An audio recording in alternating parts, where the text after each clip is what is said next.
Je m'appelle Jake Aragon, et, d'aussi loin que je me souvienne, j'ai toujours su que le monde n'était pas seulement fait de lumière. Il y a des ombres qui bougent lorsque personne ne regarde, des créatures qui se cachent aux confins de la réalité, et des secrets que la plupart des gens préfèrent ignorer. Je n'ai pas ce luxe. Mon grand-père était un chasseur comme moi, même s'il n'a jamais utilisé ce mot. Il a dit qu'il était un nettoyeur à problème, quelqu'un qui remettait les choses sur les rails lorsqu'elles devenaient incontrôlables. Jay héritait de son journal, de ses outils, et finalement de son obsession. L'histoire que je vais raconter a commencé le 18 avril 1995, une date que je n'oublierai jamais. À cette époque, j'étais dans le jeu depuis plus d'une décennie. J'avais affronté des fantômes affamés, des loups-garous enragés et même une banshee qui m'avait presque arraché la gorge avec des cris assourdissants. Mais rien n'aurait pu me préparer à ce que j'aille découvert dans la petite ville d'Elder Grove, cachée parmi des collines boisées et entourée d'une forêt ancienne et dense. Elder Grove semblait paisible à première vue. C'était le genre d'endroit où tout le monde connaissait ses voisins par le nom et où le pire problème aurait été que quelqu'un répande des ragots sur qui voit qui. Mais quelque chose n'allait pas là-bas. Ces derniers mois, des cadavres ont commencé à apparaître à l'orée des forêts. La police locale a tenté d'enquêter, mais elle cesse toujours retrouvée dans une impasse. Les victimes ont été retrouvées avec d'étranges marques sur le cou, comme si quelque chose leur avait aspiré leur essence vitale. Certains ont dit que c'était l'œuvre d'un animal sauvage, d'autres ont dit qu'il s'agissait d'un tueur en série. Personne n'a pensé à regarder au-delà de l'évidence, car la plupart des gens ne veulent tout simplement pas croire ce qu'ils ne peuvent pas voir. Jay a entendu parler de l'affaire grâce à un contact au commissariat d'une autre ville. Il connaissait mon travail et savait que je faisais face à des choses qui sortaient de l'ordinaire. Quand je suis arrivé à Elder Grove, Jay immédiatement ressentit cette lourdeur dans l'air, ce sentiment que quelque chose de mal planait sur les lieux. La ville était silencieuse, comme si même les oiseaux évitèrent de chanter. Je suis allé directement au commissariat pour avoir des détails sur les affaires. Le shérif, un homme costaud nommé Donnelly, semblait soulagé de me voir. Il ne comprenait pas ce qui se passait et je pouvais voir la peur dans ses yeux. Le premier corps a été retrouvé en octobre de l'année précédente et depuis lors, 5 autres meurtres ont eu lieu. Pas de schéma clair, hormis les marques sur les coups et le fait que toutes les victimes ont été retrouvées à proximité de la forêt. Les empreintes humaines ont mené jusqu'ici, mais ont ensuite disparu, comme si le coupable s'était évaporé dans les airs. Pour moi, c'était déjà le signe qu'il ne s'agissait pas de quelque chose d'humain. J'ai décidé de commencer mes recherches dans la forêt. J'ai pris mes armes, des balles en argent et une bague bénie que mon grand-père m'a offerte avant de mourir. Je suis entré dans la forêt à l'aube, en suivant une piste qui avait été balisée par la police lors d'une de leurs enquêtes avortées. L'air à l'intérieur était lourd, oppressant, et chaque pas résonnait comme un tambour dans mes oreilles. J'ai trouvé les empreintes de pas, qu'ils ont mentionnées clairement humaines, mais quelque chose en elles me semblait bizarre. Ils se terminèrent brusquement, comme si le sol avait englouti celui qui les avait quittés. C'est alors que j'ai remarqué quelque chose d'étrange à côté des empreintes humaines. Il y avait de nouvelles marques, beaucoup plus petites et plus légères. On aurait dit qu'ils appartenaient à un animal, peut-être à un chien. J'ai suivi ces nouveaux pas, curieux et prudent. Ils m'ont emmené dans une maison abandonnée à la lisière de la forêt. L'endroit avait l'air abandonné depuis des années, avec des fenêtres cassées et des planches pourries. Mais quelque chose en moi savait que c'était important. En m'approchant, j'ai vu un chien noir et maigre, effrayé, debout sur le porche. Il m'a regardé avec des yeux perçants, comme pour évaluer si je représentais une menace. Je ne sais pas ce qui m'a poussé à faire ce que j'ai fait ensuite, mais j'ai sorti la bague en argent de ma poche et je l'ai lancée vers l'animal. Au moment où l'objet a touché sa fourrure, quelque chose d'extraordinaire s'est produit. Le chien noir poussa un gémissement aigu, presque humain, et commença à se tordre comme s'il était en feu.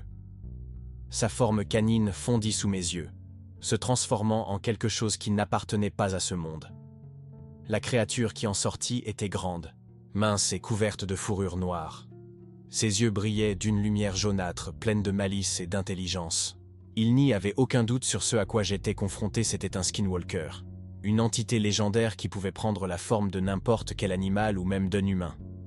Jen avait entendu parler dans le journal de mon grand-père, mais je n'en avais jamais vu de mes propres yeux. La créature m'a regardé pendant un moment, m'évaluant de la même manière que le chien avant de se transformer. Puis elle grogna, un son guttural qui résonna dans la forêt silencieuse.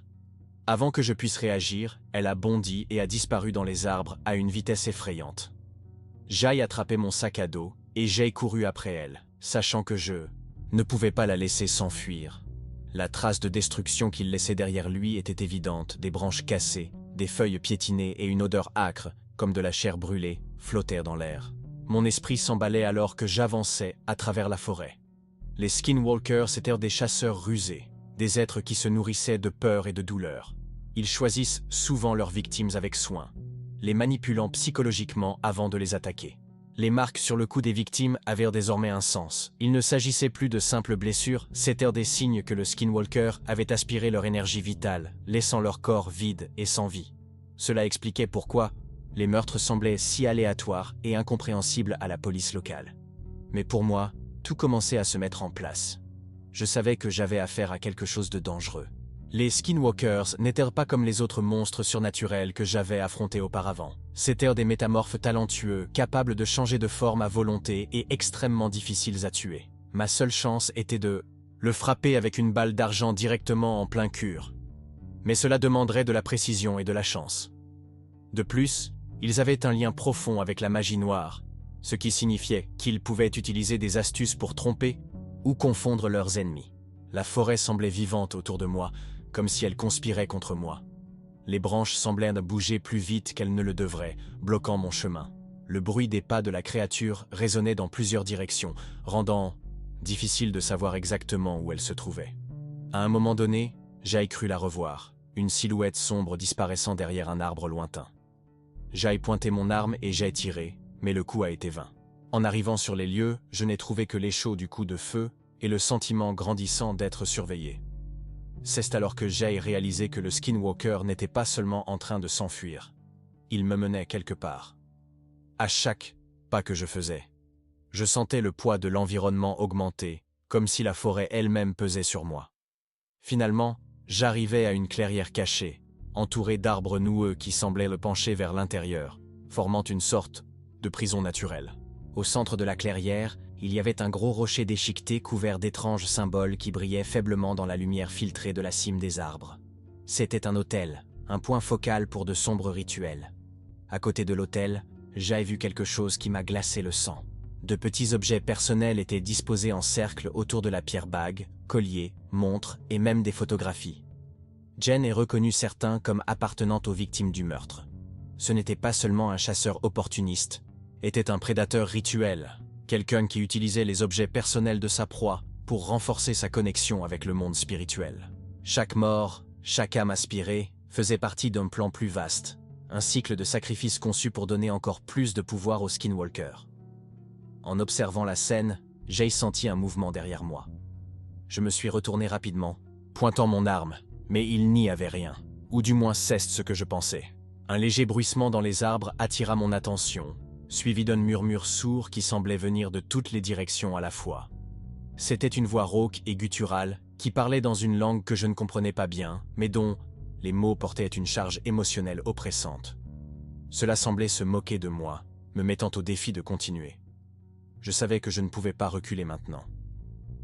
Jay sortit une petite bouteille d'eau bénite de ma poche et je l'ai jetée, par terre autour de moi, formant un cercle protecteur. Ce n'était pas une solution permanente, mais cela servirait de défense temporaire si le Skinwalker essayait de m'attaquer directement.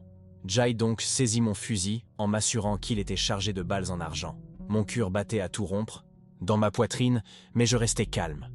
Il y avait quelque chose dans cette clairière qui me disait que la confrontation finale était proche. Soudain, j'ai entendu un grondement comme un tonnerre étouffé, et le sol sous mes pieds a commencé à trembler.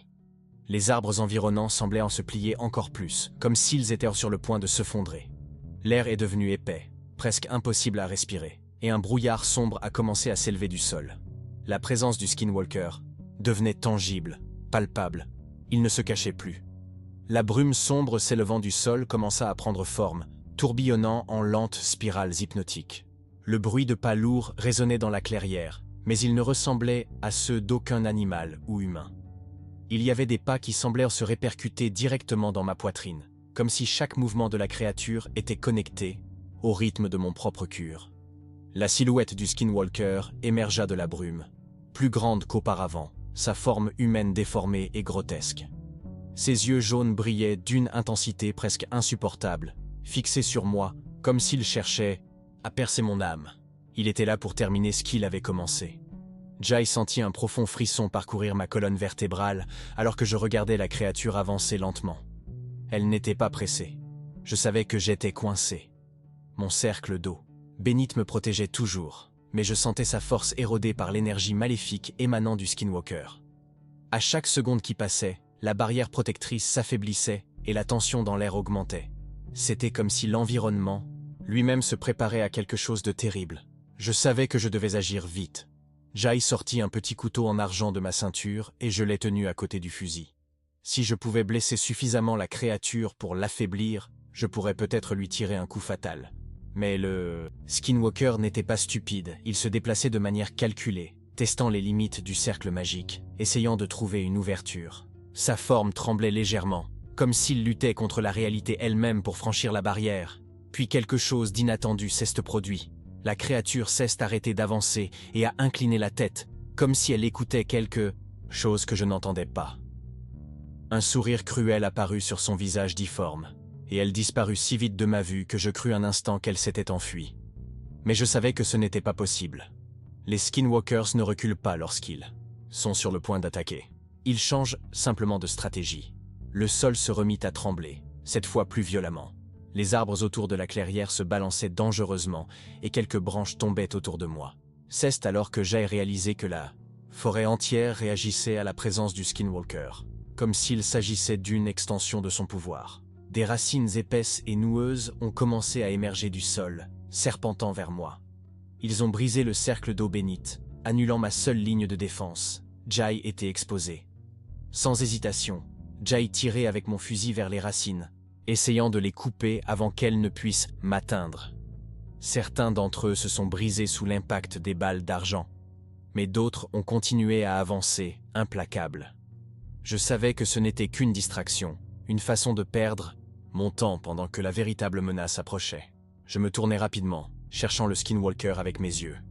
Il réapparut derrière moi, sortant de l'ombre comme une apparition. Je n'avais pas le temps de réfléchir. J'ai pointé le fusil et j'ai tiré, mais il était plus rapide. D'un bond, impossible. Il esquiva le projectile et parcourut la distance qui nous séparait en un instant. Sa main s'est transformée en une griffe acérée, et il a frappé mon bras droit avec une force brutale. Jai ressentit une douleur brûlante lorsque l'impact m'a projeté au sol. Mon arme a volé loin, hors de ma portée. Avant qu'il ne puisse m'attaquer, à nouveau, Jai roulait sur le côté, attrapant le couteau en argent qui était tombé à côté de moi. Le Skinwalker laissa échapper un rugissement furieux, révélant des dents acérées comme des rasoirs. Il a encore avancé, mais cette fois j'étais prêt. Jai reculait et lui ai enfoncé le couteau dans l'avant-bras lorsqu'il a essayé de m'attraper. La lame d'argent pénétra sa chair, et il poussa un cri aigu, presque assourdissant. Pendant un bref instant, sa forme vacilla, comme s'il luttait pour maintenir son apparence physique. Jai vu une opportunité, et je l'ai saisie. Jai courut vers mon sac à dos, tombé pendant le combat. À l'intérieur se trouvait un petit sachet de gros sel en poudre, un autre cadeau de mon grand-père. Jai jetait le sel par terre autour de moi, formant un nouveau cercle. Le Skinwalker hésita et recula de quelques pas. Le sel était l'un des rares éléments capables de repousser des créatures comme lui, du moins temporairement. Cela m'a donné le temps nécessaire pour récupérer mon fusil et le recharger. Mais la créature n'abandonnerait pas si facilement. Elle commença à marcher en rond autour du périmètre du sel, ses yeux brillants d'un mélange de haine et de frustration. Puis, quelque chose d'encore plus effrayant s'est produit. Le brouillard noir qui planait sur la clairière commença à se condenser, formant des figures humaines translucides.